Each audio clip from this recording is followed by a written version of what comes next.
პროკურატურა მორჩეს პიკინიანი ბავშვების დაჭერას ძალიან ბევრი შეკითხვაა ექიმებთან, რომელიც უნდა გამოიძიოს პროკურატურამ. არ შეიძლება საავადმყოფოს ნაწილი დარჩეს გამოძიების გარეშე. მასწავლებლის მკვლელობაში ბრალდებულის მამა გამოძიებას ექიმების საქმიანობის შესწავლას თხოვს. ალექსანდრე გაბაშვილი ამტკიცებს, რომ გიგა ავალიანის სიკვდილის მიზეზი ექიმების შეცდომა და დაგვიანებული სამედიცინო მომსახურება გახდა. გაბაშვილი ამტკიცებს, რომ კომისიური ექსპერტიზის დასკვნით მასწავლებელი არაცემი შედეგად არამედ არასათანადო სამედიცინო მომსახურების გამო დაიღუპა. ვიცი ის რომ ის ქვა რომელზეც ამდენი ლაპარაკი იყო რომ ქვით რაღაცა თავი გაუჩიჩნეს და რაღაცა მოვიდა სუფთა, არც ერთი ბავშვის, არც ერთი დნმ-ის, არც გიგასი, არც არავის დნმ არ ამოსულა. ავადმყოფოს პასუხისგებლობა სად იწყება? გამაგებინეთ, რატო არავინ არ იძიებს? რატო არავინ არ მოიკითხა დღემდე საავადმყოფოში რა მოხდა? წაქცევით და ასვალზე კეფის დარტყმით უკლიდან წინ წამოვიდა ბზარი. დაგუგლეთ და შეეკითხეთ ChatGPT-ს შესაძლებელი. რა თქმა უნდა, საშინელი ტრაგედია და უბედური შემთხვევაა. ალექსანდრე გაბაშვილი არ უარყოფს, რომ მისმა შვილმა ახალგაზრდა მასწავლებელს მუშტი ჩაარტყა. მასწავლებელი უგონო მდგომარეობაში ქვაზე დაეცა, ექიმებმა კი მძიმე დაზიანების ხარისხი ვერ შეაფასეს და სათანადო ქირურგიული ჩარევა არ განახორციელეს. ჩემი შვილის პასუხისგებლობა არის იმაში, რომ მივიდა და გიგა ავალიანს დაარტყა მუშტი. ამის მეტი ჩემთვის იქ არაფერი არ გაუკეთებია და ზუსტად ამაზე მე მინდა კანონმა გვაგებინოს პასუხი. გაუკეთდა კატე და ეუბნებიან თავში არაფერი არ ჭირს, ოპერაცია არ ჭირდებაო. მერე გადის 3 საათი და მერე უკეთებენ ოპერაციას და ამობენ დაგვაგვიანდაო.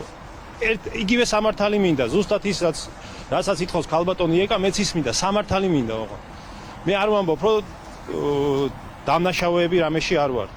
მაგრამ მე მინდა პასუხი ჩემმა შვილმა აგოს იმაზე, რაც ჩაიდინა. და არ აგოს პასუხი ექიმების შეცდომაზე.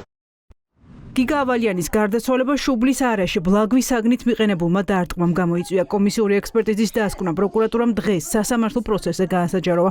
ექსპერტებმა შეისწავლეს ქვაც, რომელიც შემთხვევის ადგილიდან 1 თვის დაგვიანებით ამოიღეს. ქვაზე არც ერთი ბრალდებულის დნმ-ის ნიმუში არ არის აღმოჩენილი. ახლად გამოვლენილი მტკიცებულება პროკურორმა საქმეში დღეს ჩადო. საბრალდებო უწყების წარმომადგენლის თქმით, მტკიცებულება შესაძლოა ბრალდებულებისთვის ბრალის კიდევ უფრო დამძიმების საფუძველი გახდეს. ბრალდების ხარებ წარადგინა დამატებითი მტკიცებულებები, მათ შორის იყო კომისიური სამედიცინო ექსპერტიზის დასკვნა, რომელსაც შემდგომ პროცესებზე გამოვიკვლევთ და მოხდა ამ მტკიცებულების დასაშვება ცნობა. ყველა მიმართულებით მიმდინარეობს აქტიურად საგამოძიებო მოქმედებები, აქტიურად ვართ თანამშრომლობაში დაზარალებული სუფლაო მონაცვლესთან და შესაბამისად ხდება ინფორმაციის და მტკიცებულების მოპოვება. ის რომ ქვაზე ბრალდებულების დნმ-ის ნიმუში არ აღმოჩნდებოდა, ამაში თავიდანვე დარწმუნებული იყო შვილმოკლული დედა. ნივთის მტკიცება განყოფილებაში გიგა ავალიანის დედამ თავად მიიტანა და პოლიციაში მისი შესწავლა მოითხოვა. დედამ ივარაუდა, რომ მისი შვილი სავარაუდოდ ამ ქვის ჩარტყმით მოკლეს. ეკა კუპადაძე ამბობს, რომ საქმეში დასკვნის ეს ნაწილი არაფერს ცვლის.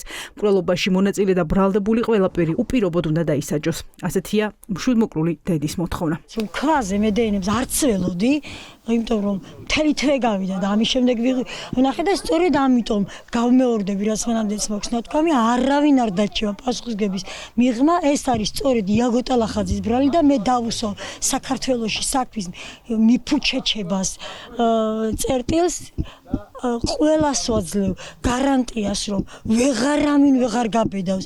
არავინ იფიქროს, რომ მე მარტო გიგას მდგომარეობის გამოკვლევა გამაჩერეს, მე არ გავჩერდები, ვერავინ ვერ გაბედავს, ვერც ორგულად დამოკიდებულებას, ვერც თავისი არაკომპეტენტურობით საქმის მიფუჩეჩებას და ვერც მოქთამას ვერავინ ვერ გაუბედავს, ვერც პოლიციას და ვერც პროკურორს. მე ამას გპირდები საქართველოს, რომ მე ამას გავაკეთებ, თქვენ თანადგომის მადლობელი ვარ, იმედიც მაქვს.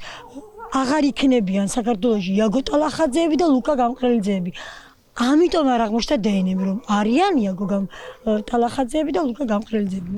შვილმოკლულ დედას საქმის მტკიცებულებებზე საუბარი დღესაც შვილის საფლავიდან უწევდა. დღეს გიგა ავალიანის დაბადების დღეა. მისი მკვლელობიდან 4 თვის თავზეც ოჯახი საქმის სათანადო გამოძიებას ითხოვს.